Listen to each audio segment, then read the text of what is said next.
Hello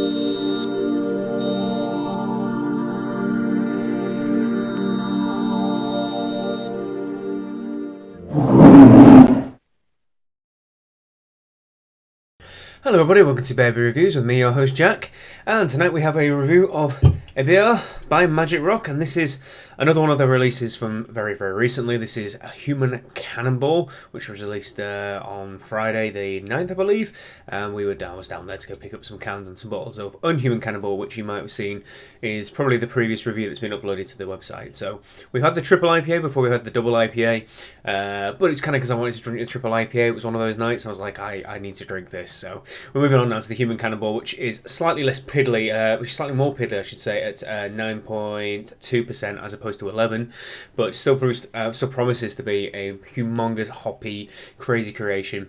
Cannonball, standard Cannonball, is one of those kind of gateway drugs into the hoppy world. Back when I used to drink it a few years ago, and it still is a fantastic beer, I might add. I haven't done any reviews on this channel of the latest iterations that have been canned up, but I will. So let's crack this fellow open and see what we have at least. It is literally 2 days old, this one, which is absolutely awesome. We had the Unhuman on the day of release, which is cool as well, and I had these in the brewery when I picked them up too, which is extra cool. So that was a terrible pour by me, I might add. But as you can see, it's got a decent head on it because I poured it terribly.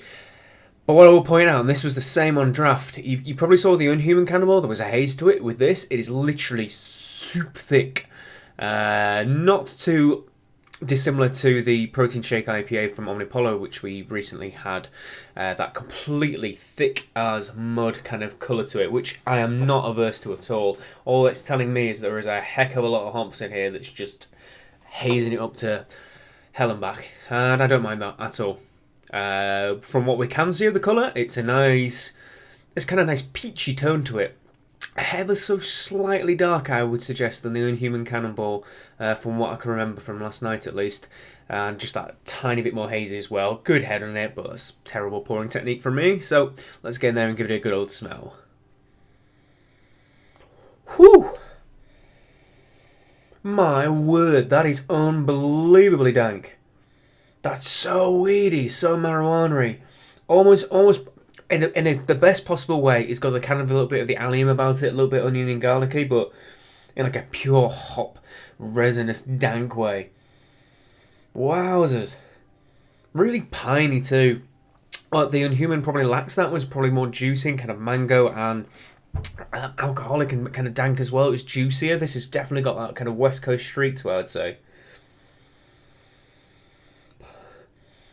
Yeah, and there's certainly grapefruit. There's certainly the classic, the classic citrusy American hop notes going underneath it. Alongside that pininess, it kind of drags it away because it's kind of piney and dank, more towards the citrus than I'd say tropical. But it's leaping out of the glass. It's really pungent, and it's really, obviously, 2 days old, super fresh.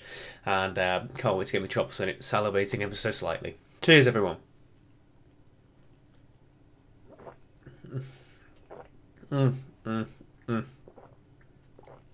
Oh. Best thing in the world for me right now is when you get that resinous, slick, oily mouthfeel in an IPA. You just know they've hopped it so heavily.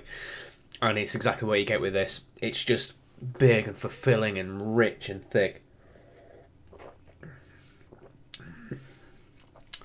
It's massively dank like it is on the aroma. It has tons of piney notes to it.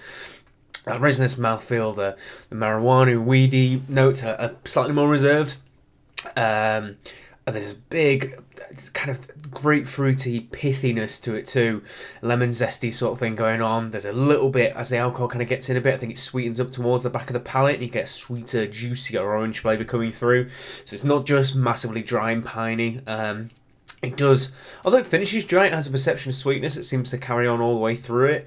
A little bit kind of, I'm hazarding to say kind of caramelly, but definitely sweeter malty notes coming through towards the end as well. But still finishing bone dry and definitely not cloying. Oh, it's juicy. It's really juicy. Look at that, how much hops there are in there, causing a haze to it. It's big and it's juicy. It smells darn fresh, and it's another crazy good beer. It is. Oh, it's one of those ones you could just smell all day, every day. As I said with the Inhuman Cannonball, they want you to drink this fresh. So if you're watching this, as I said, this video will probably be uploaded a little while after these are out, but you might still find some of these around, specifically in their tap room, which I was bigging up in the last video too. Definitely go to the tap room and check it out. And you might find some of these cans as well if you're lucky. Try and get it ASAP, and try and get some fresh, uber hoppy mess down your neck, because it's crazy good. Magic Rock know how to do beers. They really do. So please like, favourite, comment and subscribe. Go get yourself a glass of Human Cannonball ASAP. Until next beer review, cheers everyone.